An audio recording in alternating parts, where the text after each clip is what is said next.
Hold that thought. There we go. I forgot that this stupid thing has a thing. So, basically,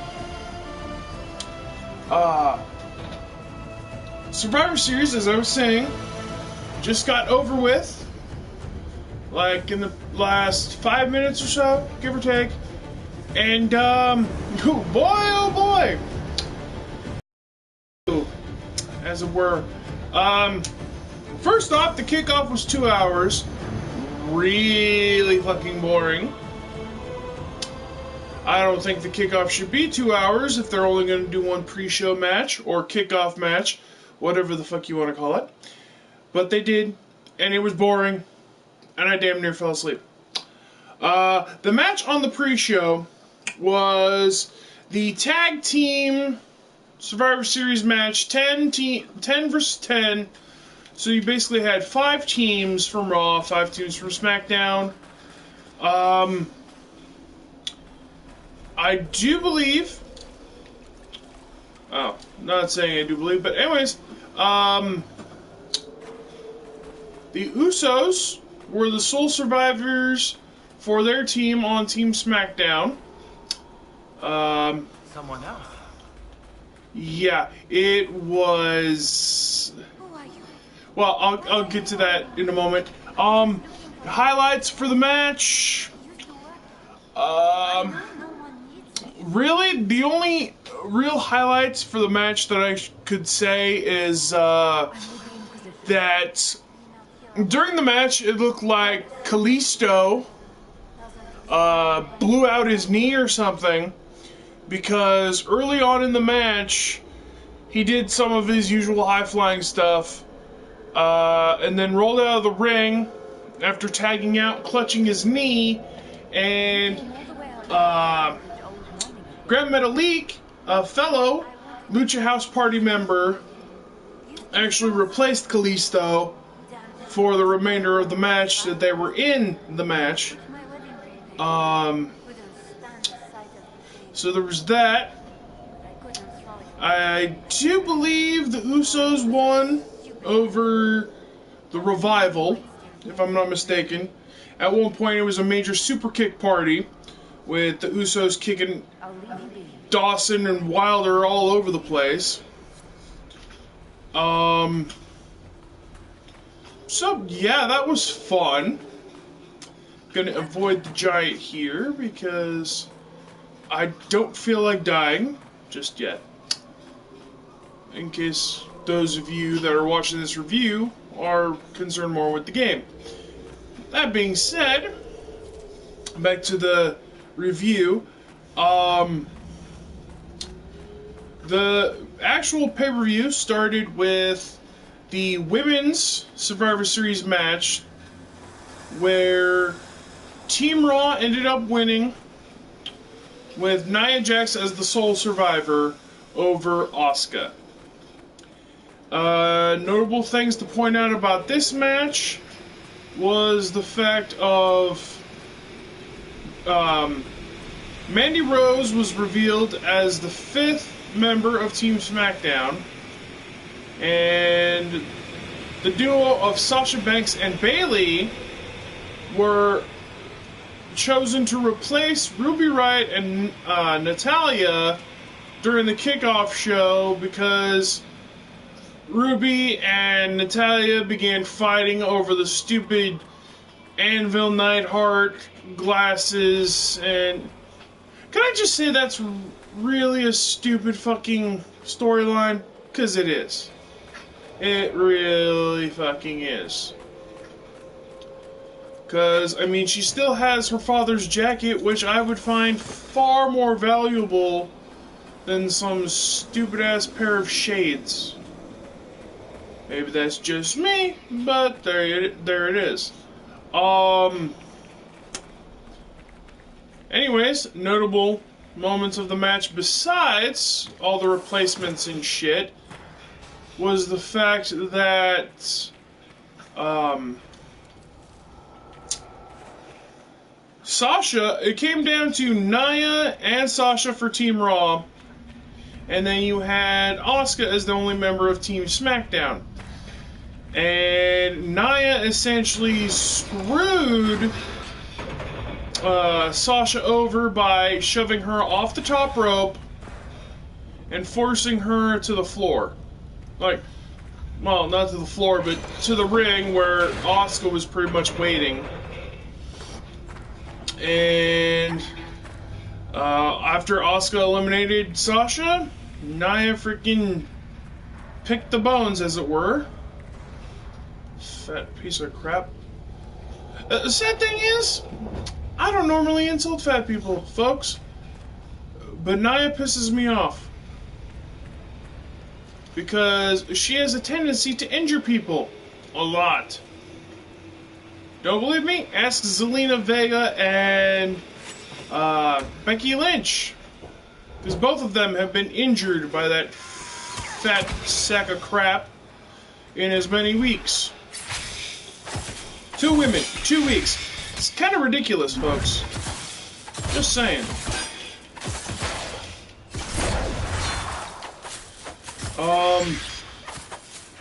Let's see. I do believe the match that followed after was Seth Rollins versus Shinsuke Nakamura. Great match. I'd consider it match of the night, easily.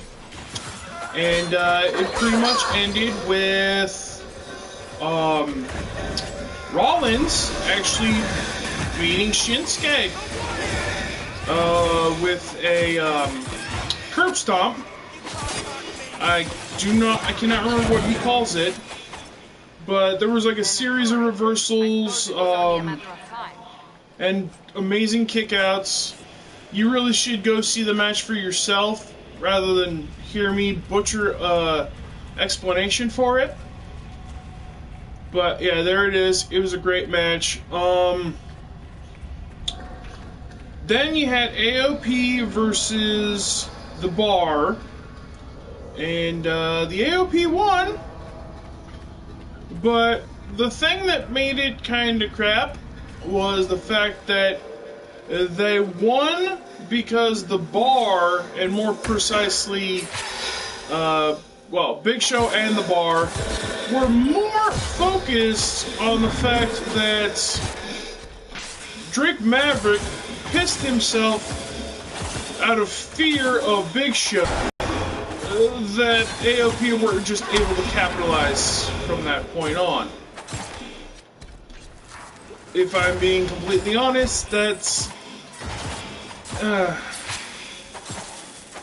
of cringeworthy, if I'm being honest. The match was decent, considering it was 2 powerhouse tag teams, but that ending was just wow. And I don't know, maybe it's just me, but I kind of saw the fact that Maverick was quote-unquote using something hidden in his pants to do the whole pissing himself effect, which, by the way, was not that good, if I'm being completely honest. You couldn't even notice that there was, like, any wetness in his pants at all. There was, like, maybe, like, one pencil-thin line, and that was it. It was crap, folks. It was really bad. Especially because of the finish as it was. But, moving on, Cruiserweight Championship match, only match of the night for a title, was between, shit, I'm so bad with names right now. I apologize. Anyways, it was between Buddy Murphy and Mustafa Ali. Buddy Murphy won after hitting his finisher, which I cannot remember the name of it at the moment. I want to say it has something to do with the Best Kept Secret or whatever, because that's like his whole gimmick. But I don't know. Okay, kind of ended up having to run around this giant anyways. Lovely. Let's see, what else was there? Oh, yeah.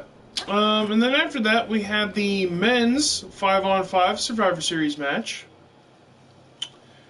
And if you're wondering why I went to get my supplies replenished so soon, I am playing this on Nightmare difficulty, and I have found out the hard way that every health potion counts. Like, it really does. In a scary way. Back to the review at hand, however, Team Raw won. It came down to... Now, it didn't look like they were going to win for some time because the egos of the Raw teammates kept becoming a problem. Like, McIntyre especially was bad because he just kept getting himself involved in, or he just kept tagging Strowman out with a blind tag when Strowman wanted to wrestle, which inevitably resulted in a fucking fist fight between the two. Surprise, surprise. And from the looks of it, I'm going to have to go back to the stupid camp. Anyways, actually boiled down to, after all the insanity, it boiled down to Strowman, Lashley, and McIntyre for Team Raw, and then Shane McMahon for Team SmackDown. Shane was pulverized by Braun. Once the match was over, Baron Corbin, no real surprise, attacked Braun from behind, and then ran like a little bitch out of the ring, so Braun wouldn't attack him. So yeah, that was the thing. All in all, the match was fair. I wouldn't say it was great or anything, but it was decent enough for what it was. Next match was Charlotte versus Ronda Rousey. And Charlotte got disqualified. But the match was fairly even. Although I will say that since Ronda hadn't fought anybody of Charlotte's skill level before, she was kind of falling short in the whole winning department, I guess, is the best way I could put it. She was, for various parts of the match, getting her ass handed to her, which I thoroughly enjoyed, because, I don't know, Ronda Rousey's just gotten old for me. Apparently I wasn't alone, because after the match, Charlotte brutalized Rousey with a kendo stick, and even went as far as trying to crush her throat with a steel chair, which was nice. And the most interesting thing about it was the fans were chanting "Thank you, Charlotte," and most interestingly enough, they were even chanting "You deserve it" in response to Ronda. And judging by the look on her face, you'd think she never expected people to boo her. Well, that's what happens when you keep acting like Billy Badass and you're not quite Billy Badass. It's a thing. It happens. Happens a lot. I'm kind of glad it happened to her, if I'm being honest, because she needed a good ass whooping. Oh, also during the match, I guess something in her mouth got busted open. Okay, these guys are beginning to become a problem. So yeah, the match was okay, decent. fairly good, but it was the beatdown I liked the most. I am confident in saying that. Because if anybody needed their ass kicked more, if anybody needed humbled more, it was Rousey. Because I'm not sure if it's fair to say that she's been getting on everyone's nerves, but I feel like she's been getting on mine at the very least. So, then in the main event, it was Daniel Bryan versus Brock Lesnar. And surprise, surprise, Lesnar won. Although it wasn't as one-sided as everybody was originally thinking. Because at one point, the referee got knocked down when Lesnar tried to hit an F5 on Daniel. And Daniel kicked him in the balls. Which I personally enjoyed. Because I don't like Lesnar either. It's coming to be that I don't like any UFC fighter that comes into wrestling anymore. They all just seem to rub me the wrong way. And I can't explain it any better than that. So, yeah. And once again, I gotta get more health potions. But yeah. Daniel kind of made it an even playing field after with that whole kick to the balls, but inevitably, Lesnar won anyways. Kind of lame, and I don't know about everybody else, but I'm tired of seeing Lesnar in general. So, yeah, sooner we can get rid of that asshole, the better. And that was Survivor Series. How I would rate it, like, on a scale of 1 to 5,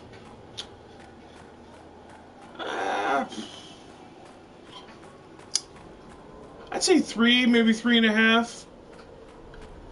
Like I said, Rollins versus Shinsuke was fucking excellent. Match of the night, by far. But there was just so much... Like, the middle part of the pay-per-view, I did not care for. The matches, like... I realized Buddy Murphy versus Mustafa Ali was a good match. It's just not one I wanted to see. I did not care about it. I had no real investment into the match.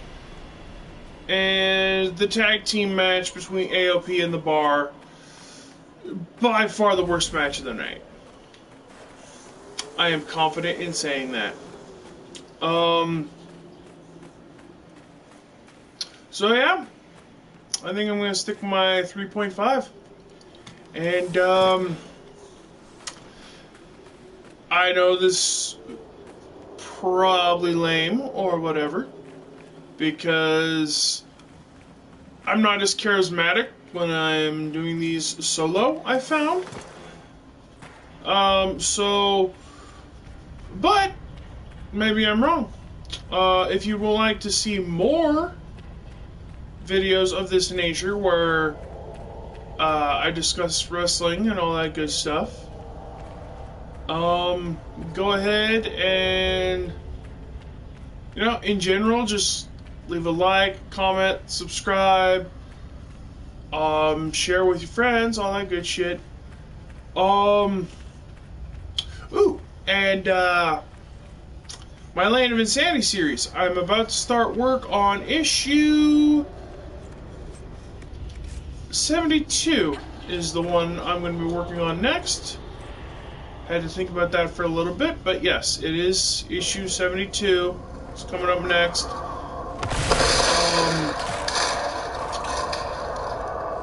And that's not the way I wanted to go, but hey, at least I busted open the door. Anyways, so if you are interested in the Land of Insanity series that I keep talking about, in damn near every video. There's a link in the comments below, or in the description below. Go ahead, check it out. If you can donate, great. If you can't, I understand.